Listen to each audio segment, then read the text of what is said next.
David, I think it's safe to say, at least I'm not aware of any kind of situation remotely approaching what we're experiencing right now with this coronavirus and the panic surrounding it. How are you, David? I'm very well, and I'm fascinated because I think maybe this is a financial Pearl Harbor where maybe we can help wake the sleeping giant. Over to you. Well, I hope we can do that.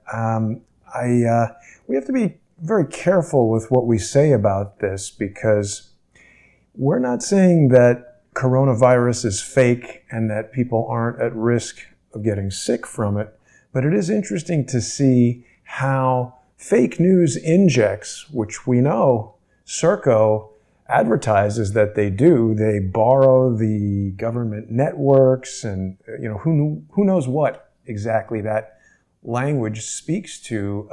Is the CDC a government network? Certainly the BBC could be considered a government network. The question that I have, David, is that when we hear a piece of news like Brazil's President Bolsonaro has coronavirus, which did not ring true to me and later was denied directly by the president of Brazil's office, what kind of damage does that fake news inject do?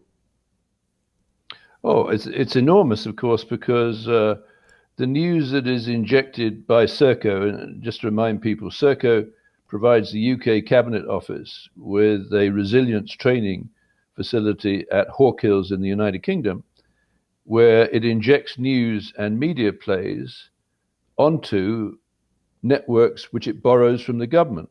And obviously a very powerful candidate would be the BBC.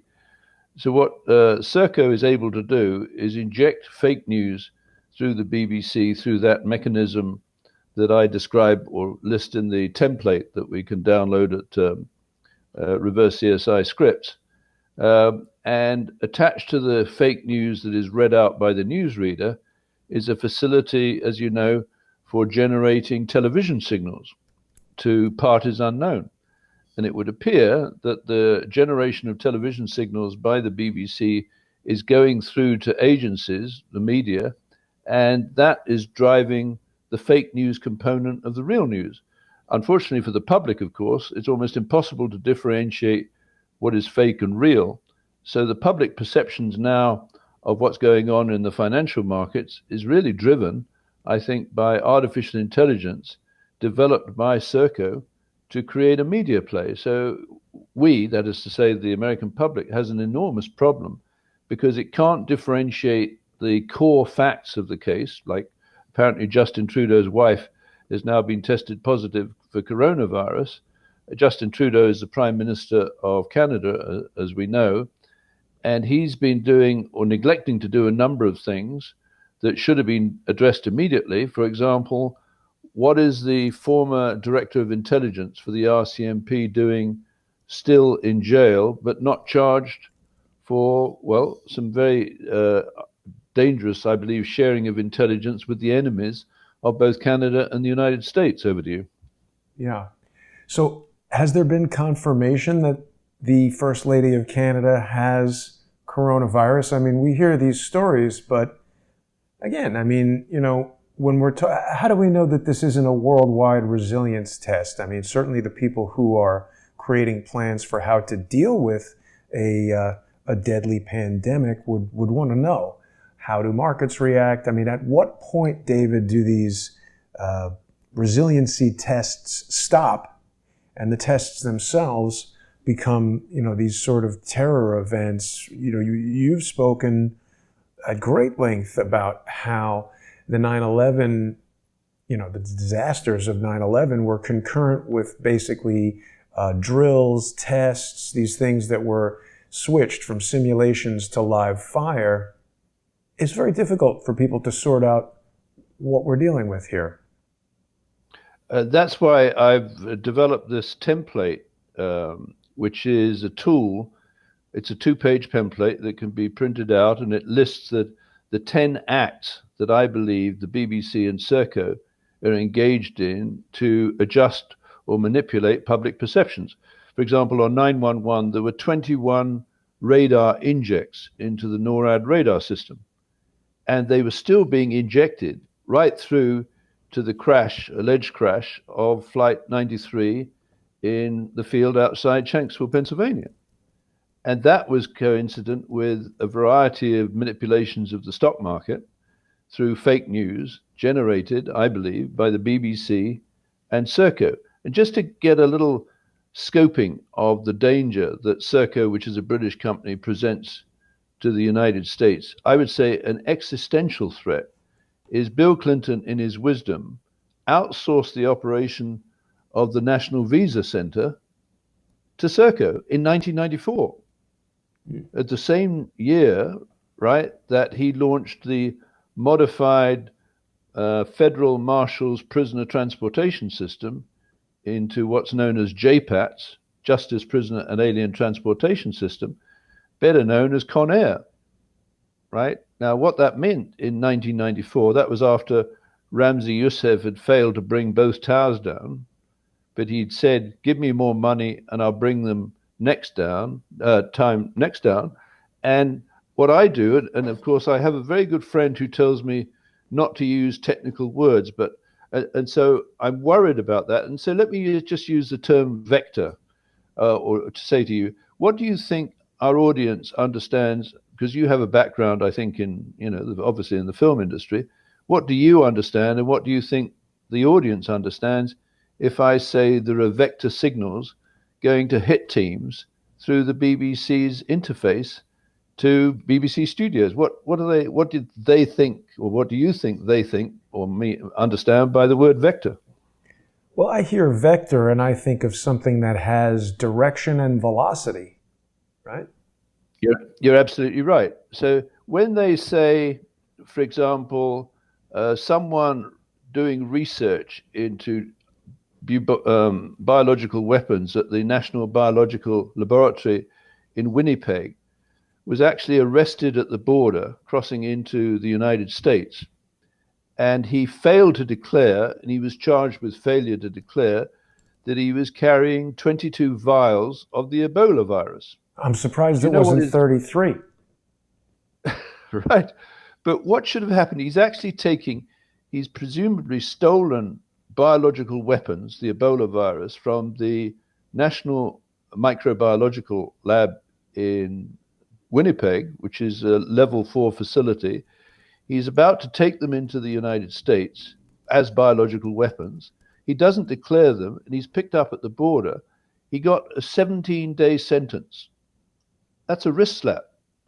My point is, where was he taking the Ebola virus? Was he taking them to the United States, what is it, AMRID, the Army Medical Research into Infectious Diseases, where poor Bruce Ivans was actually driven into suicide, presumably by the FBI. Now, in that same lab, a little later, there's a woman who was escorted off the premises. Sorry, David, what's the name of the lab again? US AMRID, is it? US Army Medical Research into Infectious Diseases. If you Google Bruce Ivans, in Frederick, he's the man of the... Maryland? Go ahead. Is it in Frederick, Maryland? That's right. Okay. Yeah. Carry on. Okay, so he gets charged. Well, no, he gets charged. He's suspected of releasing the anthrax virus, although the anthrax virus had been weaponized with sabotage spore powder, and he had no access to that technology. That technology was developed, I believe, at Porton Down in the United Kingdom. But let's say back to this manipulation of public perceptions through this template. What I invite people to do, and I think now with the stock market going down, 2,100 points yesterday, we're looking at something that could precede something like the Great Depression of 1929, right? Now, yesterday or the day before, President Trump announced that visitors would be banned from Europe. Now, think what the impact is on the hotel industry, the leisure industry. Trump has built his reputation associated with Trump hotels and casinos. Why would the President of the United States commit, or I would suggest, commercial suicide? Because I think the people coming through his hotel system, the intake of guests is going to drop away. I don't know who's going to be traveling. Think of how many employees in the hotel industry now are at risk, and the airlines are at risk of their jobs. Airlines can't fly with no passengers. Hotels can't function with no guests, right? So you're looking at a form of commercial suicide. Apparently, the Europeans say that was a unilateral decision by President Trump. So what concerns me is, what is the BBC doing and SERCO doing in tracking the kind of people who might be blackmailing or leveraging or extorting the United States leaders? Well, let's go back a little bit. There's a guy called Bert Rossi. Maybe you could pull him up on the screen. And Bert Rossi, he was born in 1922, and he died in 2017. So this guy lived. He was 95-year-old when he died. He mentored the Cray twins in the United Kingdom. I've heard elsewhere that he was 93. This says he's 94, and you've been caused to believe he's 95. Is this more fake news? Well, I don't know if that's splitting hairs, but whether he lived a hell of a long time. But the point is, he knew some seriously dangerous people in Atlantic City, right? I believe he was a friend of John C. Berkeley. He was a big Irishman.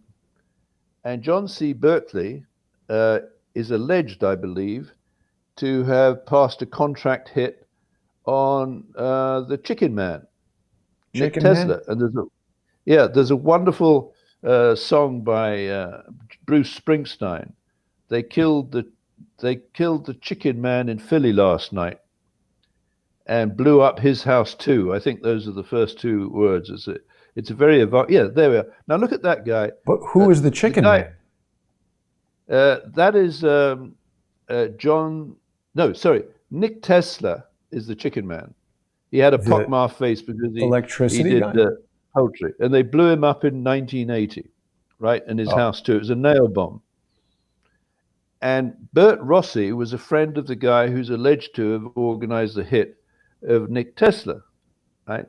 So this guy. But David, this is not Nikola Tesla, the inventor, is it? Oh, Phil Tesla. Phil Tesla. Phil Tesla. I think that's the guy. Anyway, so Phil Tesla was called the Chicken Man. His nickname was the Chicken Man because his skin was pockmarked. But Bert Rossi is actually the bridge between the people who controlled the London gang in the 1950s and 1960s. And then in 1969, they were put behind bars, and they appear to have run a protection racket involving the entrapment of politicians with a pedophile, and then the blackmail from behind bars. Well, what seems to have happened is that Epstein and Ghislaine Maxwell took on the job in New York of doing what the Krays were doing behind bars. So you now have a network of people who are potential blackmail victims involved in reacting to what is a major threat to the American economy. I mean, the market went down 2,100 points. It's being pumped and dumped, at least in my naive area. I don't know all of the terminology of the marketplace, but what's intriguing is if you look at the Bloomberg, Michael Bloomberg, the Bloomberg terminals show the movement of all of these gyrations on the stock market. Bloomberg talks about you've got that global algorithmic trading market to surpass what, US 21 trillion, or is that 21 million by 2000 and well, this would be 25. This is 600. Well, wait a minute. So this is 5.3, 600 million, 21 billion, isn't it? Or trillion? Yes, that's a huge market trade between. I don't know if people are familiar with the algorithmic trading concept, but it's between computers. What's happened now, Jason, is they've programmed the computers with artificial intelligence algorithms that they don't understand. Now you've got a major unstable dynamic in the marketplace where the news that is being broadcast by the BBC about the coronavirus could be picked up by artificial intelligence algorithms, which amplify amplify, not attenuate, the signals that they're getting from the market and drive the market up and down. Whipsawing, I think, is the phrase they use. And if you're on the inside of that with front running, or you've got high frequency timing or trading signals coming from Serco, you are going to make a lot of money. So there are people in New York that are making a killing on driving the market through these volatile swings with artificial intelligence algorithms, which they don't understand. Over to you. Well, it's clear to me that that's happening, David. And this is what I mean by fake news. It actually has become irrelevant if coronavirus is a biological weapon, a natural evolution of a pre-existing virus. It doesn't even matter if it's real or not. There could be 0 people on planet Earth infected with coronavirus. But the fact of the matter is, there's a run on supermarkets all around the country, all around the world. And, you mentioned that you're not necessarily familiar with the intricate details of the stock market, but this is interesting because you don't need to be. You can walk down the street in New York City and walk into the supermarket. I meant to take a picture of this last night. I should have. Right. The shelves in the supermarket were cleared out in a way that I have never seen before in my life. And people, we're hearing about runs on toilet paper and things like this. Toilet paper is not necessary for survival. I mean, if you had water and food, you could defecate in a hole and live. It might not be pleasant or comfortable, but it's strange that that's the product that people gravitated towards. I want to just focus again for a second, David, on the far-reaching implications of this fake news. I mean, people hear, the NBA basketball season is closed because we've got basketball players who have been diagnosed and whatever. And maybe you don't watch basketball or care about it, but there are so many people whose jobs depend on that NBA season. I mean, even just right here in New York, there are so many restaurants and bars around Madison Square Garden that I think count on these sports seasons. And when the games let out, that's when they do all of their business. I want to just go back to something we spoke about at the very beginning here, David, because even in our comments right now, there are people who are falling victim to this fake news, and I want to make sure that that doesn't happen. This story about Jair Bolsonaro, the president of Brazil, saying that he has tested positive. Well, here we have the president himself on his certified Twitter account. He's saying, I've translated this with Google Translate. Now acredite na media fake news means don't believe in the fake media, fake news. They are the ones who need you. Sao eles que precisam você.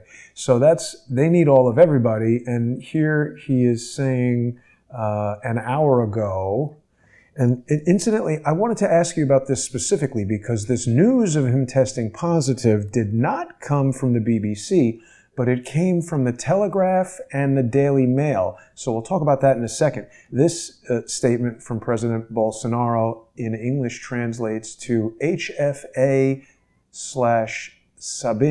a test negative to COVID-19 for the President of the Republic, Bolsonaro.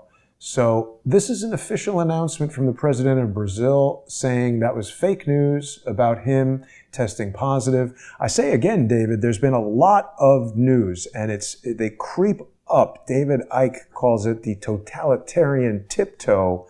But basically, they first started by saying, Trump and Pence were speaking at CPAC and somebody from CPAC tested positive.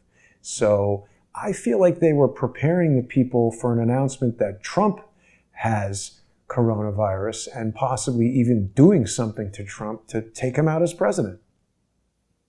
Well, they've just isolated, in a sense, Justin Trudeau because he's now self-isolating with his wife, right? Exactly. Now, what effect does that have on the leadership required by Canada, which, to my mind, being cynical, is non-existent? Because, for example, with huge problems such as the former head of intelligence for the RCMP, Cameron Ortis, who was at the University of British Columbia with Justin Trudeau, and Christopher Charles Invaldson, the guy who is convicted of directing an international pedophile ring, right? So Trudeau is in isolation. What does that imply in terms of his ability to lead the country, Canada, right, through the point where the former director of intelligence, Cameron Ortis, is arrested? When they go to his home, they find 30 computers. Well, I don't know how many computers you need with your incredible array down in New York, but you've probably got 3 or 4. But you are not the director or former director of intelligence of the RCMP. Why would you have 30 computers at home? I think each of those computers is dedicated to a particular scam involving the marketplace, right? Where the Canadian intelligence has been backdoored. Now, in my discussion on my post yesterday, I talked about Hillary Clinton, or Clinton's role perhaps in this scab virus. Hillary Clinton uses the BlackBerry, as we know. Apparently, that BlackBerry has been backdoored. This was the great fear, but Hillary Clinton never faced any kind of, I don't know, court martial or whatever it was as Secretary of State. But going back to my template, there are 10 patents described in that patent that could be downloaded from reverse CSI scripts. And the last one, Act 10, I use the word sneak. Yes, excellent. Just hold that. Oh, okay. Sorry. Just hold that. You're moving so quickly, David. It's hard for me to keep up. But just so everybody knows, your free website, David, Reverse CSI Scripts, has a relatively new feature where people can go to the free downloads section, and they can actually download this vector analysis that you've done that contains all of these patents. It's totally free for people to visit Reverse CSI Scripts. And we should also remind everyone, David, that we're just about a little more than half an hour away from our sponsor exclusive broadcast, which will be another full hour of you and I going in depth. People can see that on patreon.com/reverse CSI storyboards, patreon.com/crowdsource the truth, and subscribestar.com/crowdsource the truth. But what is it that people are going to get when they download this? So just hold back, just on the words underneath the map. Just there's some words there that I'd just like to read out and then explain what I mean, because I use this word vector in a very traditional and classical sense. Just hold the word, I can't see the words. It said, okay, just over to the left so I can see how the sentence begins. A bit more. You should have a full screen share. You're looking at it from the TV? Okay, there we are. Just hold that there. So it says free download template for licensed vector analysis of third-party CSI scripts, where patent custodians have staged live action role play. And that's a proprietary template, but I want to have people. Now, live action role play, a classic example would be the dirty bomb hoax in Charleston Harbor, right? Someone has put together a scenario where they've threatened a dirty bomb in Charleston Harbor, South Carolina, and you get caught up in that hoax and not recognizing, and I think that's perfectly explicable, that this is live action role play where there's a whole bunch of malicious actors who've probably been hired to stage that live action role play, right, and get people like you, and going back to some of the things I did, with Able Danger, to get me involved in what we don't realize is live action role play, and then arrange for what's called a SLAP suit, strategic lawsuit against public participation, which is another one of the patents that I've described in the list at the free download. So when people download that, it's a 2-page document with 10 acts, which I believe are fundamental to the successful operation of live action role play that may result in fatalities, either a high-value target hit or a mass casualty event, right? Like this coronavirus. And what I'd like to convey there is the big difference between a scalar quantity, which is the number of people who died today in Italy, and a vector quantity, which is that there was a man taken out of some 22 vials of the Ebola virus and crossing the border, carrying in the trunk of his car 22 vials of the Ebola virus. That is a vector description. He crossed the border. He took the vials from the National Microbiological Lab, where was he intending to take it? When the RCMP escorted that Chinese-born woman out of the National Microbiological Lab for an alleged breach of protocol, a vector analysis using my 10 patents would describe what she took out and where she was taking it, right? And I believe that a vector analysis would show she had taken examples of the coronavirus that had been engineered to be inserted into the community to be spread within the community. That is to say, they had attenuated the virus. With SARS, as you know, you were infectious when you were symptomatic. This virus is asymptomatic. It's been designed specially to be spread within the community, so people can't work out where it's coming from. So going back through my analysis, I look around and see what events took place in 2019 that preceded the injection of this community spread virus. And lo and behold, at the Pierre Hotel in New York, in October, I think, of 2019, co-hosted by Johns Hopkins University and the Bill and Melinda Gates Foundation, they discussed a hypothetical scenario of the spread of a coronavirus, starting with pigs in Brazil, as I understand, moving through Portugal and into China. Why Brazil? Right? So, well, I don't know. It was their program, it's not mine. They selected Brazil pigs as a good source. But this, I believe, is live David, action. Isn't that interesting that the BRICS nations, Brazil, Russia, India, China, South Africa, so we got Russia for 4 years. Is the second Trump presidency going to be about Brazil, China, India?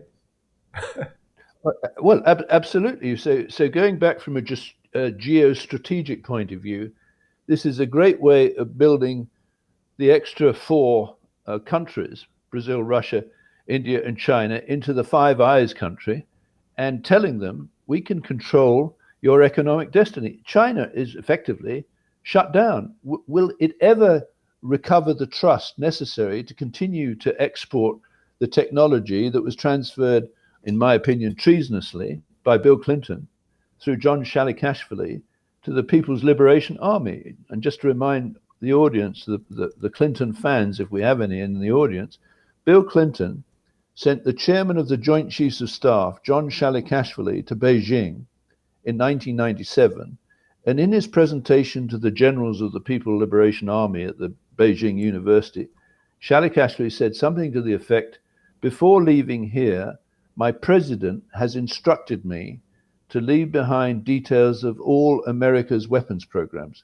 I mean, what more do you want to know about Bill Clinton, right? Yeah. And Hillary Clinton is an avid BlackBerry user, and she's too, I'm technologically dumb, compared with you and all the rest of it, because what she doesn't know, or what she appears not to know, is that her BlackBerry appears to have been hacked by a company that gave birth to an outfit called Cylance, which has a patent, right, for detecting malware using artificial intelligence. Well, an Australian concern did a test on the malware resistance of Hillary Clinton's BlackBerry and discovered that the 10 top malware attacks could get into the BlackBerry with this Cylance protection by tagging, do I understand all this? Not really. By tagging the code with code from a popular video game. And that gets it into the BlackBerry. So Hillary Clinton's BlackBerry has been backdoored. For all I know, the BlackBerry users in the senior executive service in the United States government, they're all being monitored in terms of how they would react to a coronavirus. But David, right? I think that Hillary Clinton knew that it was backdoored. She wanted it to be hacked so she would have plausible deniability for where all of these security secrets and all of this information that was released while she was Secretary of State went. In the same way, David, I would offer this. In the same way, you recall when I contacted Field McConnell and I said, Field, abledanger.org has posted a false story that contains blatant lies about me. And I implored Field to demand evidence to back up the story or insist that it be taken down. And he refused to do either. He said he doesn't control abledanger.org, somebody else does. And I've come to believe that Field enabled that situation. I mean, he's a former military man. He has to know you don't let somebody else operate under your flag unless you know them, trust them, and they're part of your operation. You just indiscriminately hand out U.S. military uniforms to whoever. People have to be vetted and go through the training and all that. But by allowing anyone to operate under the Able Danger brand with the logo, the name, social media accounts that appear to the public to be Able Danger, Field was inviting infiltration and possibly even giving himself plausible deniability for allowing Able Danger to spread fake news. And I think I became a victim of that. I mean, again, I hate to apply malicious forethought to these individuals. You know, I've worked with them, but let me just use a non-personal, non-ad hominem approach to an analysis, a vector analysis of what happened to Able Danger. So Field McConnell is the brother of Christine Marcy. Now, in 1994, Christine Marcy was the senior counsel for the detention and deportation program of the Immigration and Naturalization Service, an immensely powerful position. So in 1994, when she was that, Bill Clinton, the President of the United States, outsourced the operation of the National Visa Center to SERCO. And in my opinion, what that allowed SERCO to do was bring in the bin Laden sleeper cells into the United States the year after Ramzi Youssef had failed to bring the towers down, using an explosives, and I could mention that. And I believe the planning for the 9/11 attack was launched in earnest after Ramzi Youssef failed to bring the towers down in 1993. So now from a vector analysis, as you point out, this is direction as opposed to scalar. I mean, Ramzi Youssef might weigh 140 pounds. That's a scalar quantity. But where he is, from the point of view of 911, is much more important. What direction did his life take after he was arrested? Well, he was taken to ADX Florence and put in a cell, as far as I can understand, besides Ted Kaczynski, the alleged Unabomber, and Timothy McVeigh, the alleged Murrah Building bomber. And I believe Christine Marcy arranged, through her various connections in government, that Timothy McVeigh would be executed in 2001 to make sure he didn't blow the whistle on the attack the attack of 9/11. What she and her colleagues created effectively was a university of bombers at ADX Florence, where to all intents and purposes, the transportation of these prisoners in and out of places like ADX Florence had been outsourced to the companies that control the United States Justice, Prisoner, and Alien Transportation System. And going back to the patent list in the template, the second patent, Act 2, which I call Vector, is a description of the patent that was assigned to Jerome Lemelson, right? And Jerome Lemelson took out a patent in, I think, 1998 for the tracking of prisoners and parolees.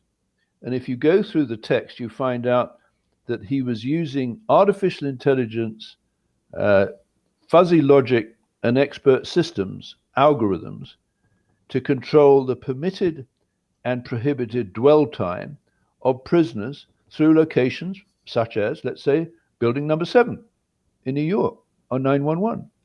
So effectively, the BBC, with its spoken text display apparatus for the generation of television signals, could clip that technology into Jerome Lemelson's prisoner tracking using artificial intelligence. And effectively, the BBC and SERCO, one of the world's largest transporters of prisoners, right, is in the ability to deploy a SWAT team into any crime scene and exfiltrate them using a specific task, such as blowing up building number 7. So you have Jane Stanley in New York reading the teleprompter from the BBC and saying, we are getting news that the Salomon Brothers building has collapsed. And if you attach the television signals or the vector signals to that spoken text, you can drive the demolition crew who's going to build that building down. Where they screwed up, and I think this is going to be a fatal flaw when eventually we haul these people into court, is they were 15 minutes late in blowing the building up, right? Because the building, while she's reading the text, it's still standing behind her left shoulder. David, let me take you back to the crisis that we're having right now. We've spoken quite a lot about Jane Stanley and the whole fake news related to the Salomon building. I'm very interested today in the fact that even now that President Bolsonaro himself has said the test was negative, we still have news insisting that he was testing positive/negative. So what the hell does that mean? How can you be both positive and negative? And the thing that occurred to me this morning, David, so we've got the Daily Mail, right?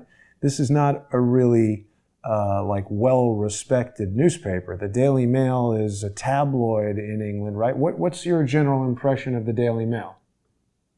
It's a bit of a rag, right? But Right. It's got some very interesting insights into what's really going on. And I believe the feed to the Daily Mail is coming from the BBC. That's what I wanted to ask you. And here's what I'm getting at. So when the New York Times wanted to publish a story that Donald Trump hired prostitutes to urinate on a bed, I think they knew that if you put that in the New York Times, on its face, it's ridiculous, it's prurient, it's trash. So it becomes difficult for a respected publication like the New York Times to put that type of news out even once, let alone on a consistent basis, and maintain its extremely high perceived value as essentially the newspaper of record for the entire world, if not the United States. And so, just like when you go to sometimes like you go out to New Jersey, or when I was driving in California, they have these outlet malls, right? Where you have not the full, Nike store, but you'll have the Nike outlet where last year's sneakers are there or slightly damaged sneakers are there, and they're a lot less expensive. And in the United States, we have stores like Filene's Basement, which could be owned by some much bigger retailer that's selling only new products, but by having this secondary brand that's not directly associated with the main brand, they can have a lower quality product without reducing the perceived value of their premium brand. And so I wonder, to what extent does a premium brand like the BBC utilize a lesser brand like the Daily Mail in the same way that the New York Times might use BuzzFeed or some piece of crap like that to put out a fake story and then simply say, oh, BuzzFeed is reporting that Donald Trump urinated on a bed, or whatever they say. So here we have this fake story coming out in the Daily Mail that can then be re-reported elsewhere, and they just say, oh, well, Daily Mail said it. So I'm not saying it's true, but we're saying the Daily Mail said it. You've nailed it. Now, in the case of the BBC, what they created with BBC Studios, right, is, this is Orwellian newspeak, right? They created the non-news component. Right. Right? You could call it the un-news component. Yeah, that would be better. Of the BBC. So the BBC provides this feed through the patent, the spoken text display apparatus for the generation of television signals. I believe the generation of those television signals goes straight into BBC Studios, which is plugged into Hollywood, right? And the kind of actors who can put on or stage the murder of Barry and Honey Sherman in Toronto, where these poor people, they're hanged with belts from the indoor swimming pool railing with their feet away from the pool. So they're kind of semi-suspended by their own weight, and they've got belts around their throats, right? This is a cold case. It's a staged operation in order to send or terrify people in the pharmaceutical industries who are developing patents like patents for vaccines and viruses, right? So they control the public perception. Everyone eventually moves on and say, oh, well, Barry and Honey Sherman probably asked for it because they're billionaires and they're interested in litigation against the patent office. But this kind of staged operation, for me, it's reminiscent of what kind of product BBC Studios is putting out. And I draw people's attention to Killing Eve. Apparently, Killing Eve has almost a cult following in the United States. I mean, the BBC Studios is also generating Sherlock. So I fancy myself, I would like to be thought of as a sort of latter-day Sherlock, doing what Sherlock is supposed to be doing, right? However, in one sense, they're presenting a plausible approach to crime scene investigation. In another case, they're promoting a slasher flick, right? Like the level of gratuitous violence in Killing Eve is quite extraordinary. You've got that particular clip, where I think it's called Killing Eve Chop Chop, right?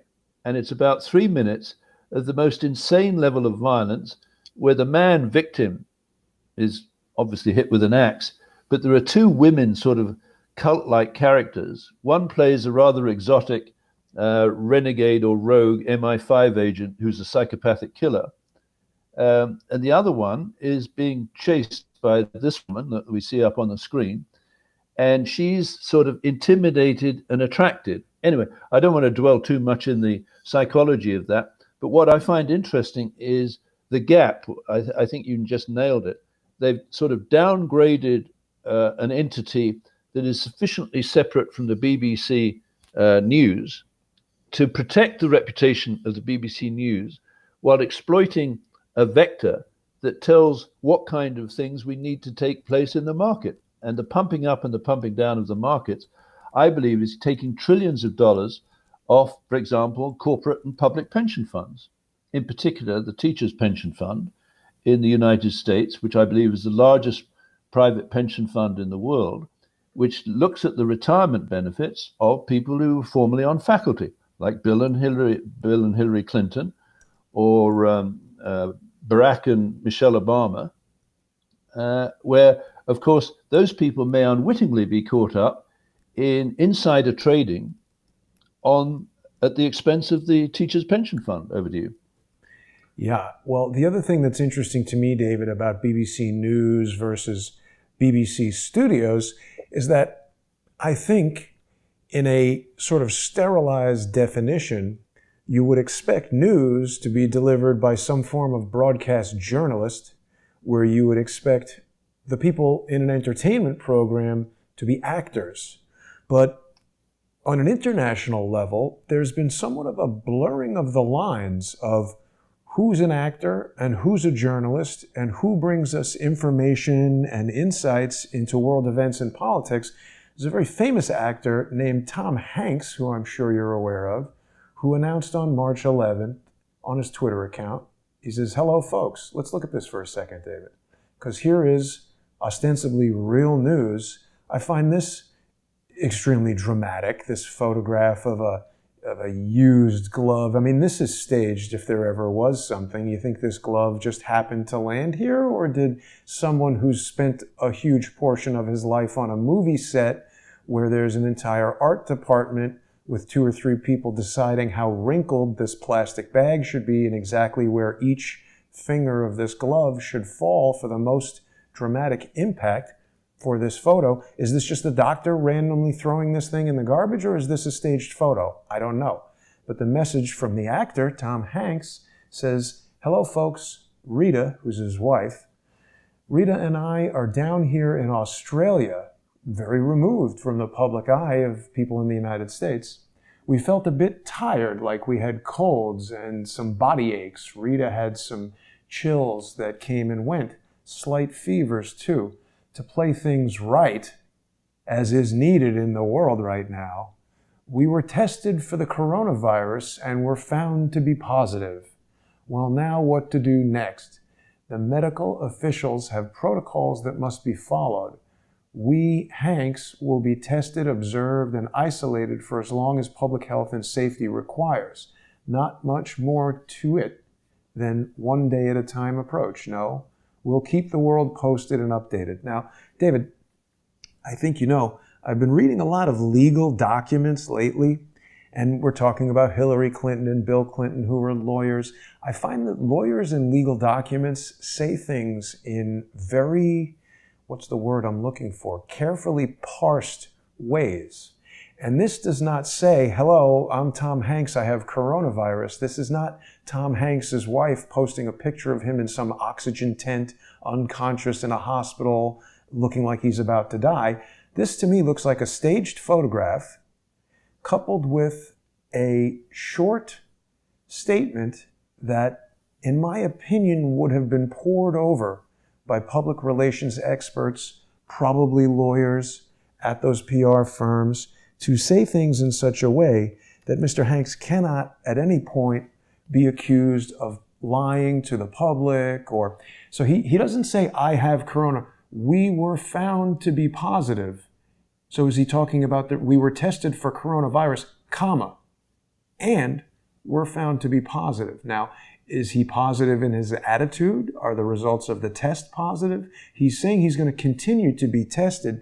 David, I'd like to predict right now, which I don't often do. I'm not into predicting what will happen. I'm not here to be a prognosticator or a psychic, but I have a feeling we're going to hear shortly that upon retesting, Tom Hanks and Rita, whatever her name is, are now negative. No coronavirus, and they'll have recovered. But we'll wait a couple weeks so that people can lose their jobs and pressure can be put on Congress and President Trump to take action. He's having a press conference at 3 p.m. to announce some kind of emergency something. What do you think about this analysis, David? I think it's a very good analysis. And of course, you're in the world now of speculation about potentially scripts for live action role play.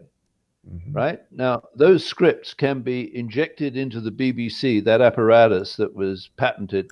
I think the patent or priority date is the 3rd of August, 1998, which is 4 days before my birthday and 4 days before the attack on the East African embassies, the United States embassies in Nairobi and Dar es Salaam, where lots of people were killed. So what I'm saying is the BBC has the technology simultaneously to generate a genuine news story and, through the back door, if you will, transmit signals that could go to the crews that were moving into Dar es Salaam and Nairobi to blow the embassies up. Right? That would give them a huge advantage in manipulating public perceptions. So there's an interesting documentary produced by the BBC about the bombing in Nairobi, right? And I think if you look at the granularity, they name names, they say who did what and which way they were going. I'm saying that the BBC, which is the world's largest broadcaster by people employed, that is to say, they've got agents in all the significant countries that are now, I believe, sloughed off, or how shall I put it, distanced, plausible denial, so that they can link up to BBC Studios, and BBC Studios can stage what the public is to be manipulated into believing. So you've got one arm of the BBC that's all about perceptions that could drive the market up and down. So other people in the BBC, and I think George Orwell might have aptly described them as the inner party of the BBC in his book 1984, these are the elites, which I've identified primarily as the members of the Phi Beta Kappa and Kappa Beta Phi organizations that go back to 1776. So let's say hypothetically, we're looking at an imminent crash on the scale of 1929, which is the year that RCA-GB was formed, which is now SERCO. And if you're on the inside of the events leading up to that crash, you're going to make a great deal of money. I think people already have. Oh, totally. Now, so I am very interested in the Kappa Beta Phi people on Wall Street. That chapter is the last surviving chapter of Kappa Beta Phi, and it was formed in 1929, the year of the Great Crash. Its today's members include Wilbur Ross, who doesn't know that the patent office is being run by SERCO, which is extraordinary since Well, he's he the might Commerce know, but Secretary. he'd prefer to talk about space. David, Right. forgive me for interrupting, but we're just about out of time, and the topic that you've just raised is exactly what we are going to be getting into some depth with during our sponsor-exclusive broadcast, which begins in just under 10 minutes on patreon.com/reverse CSI storyboards, patreon.com/crowdsourcethetruth, and subscribestar.com/crowdsourcethetruth. So we're going to just put a pin in it for right now, and we'll come back in 10 minutes. Everyone will be able to join us there. I do want to remind everyone, David, that they can visit your website at reversecciscripts.com, where they can download your free vector analysis, and they can read all about the posts that you've placed there. They can access the playlist to our YouTube videos and the audio-only podcast version of the shows that we do on YouTube. Today, this is not related to coronavirus, but the live podcast audio only is going to be slightly delayed. It'll be posted after the show, but people will be able to listen to it there on iTunes, on Spotify, on Spreaker, on Google Podcasts and all that. But we'll be back in just under 10 minutes, David, and we'll talk all about this. Thanks for joining me. Thank you, Jason. And thanks, everybody, for watching.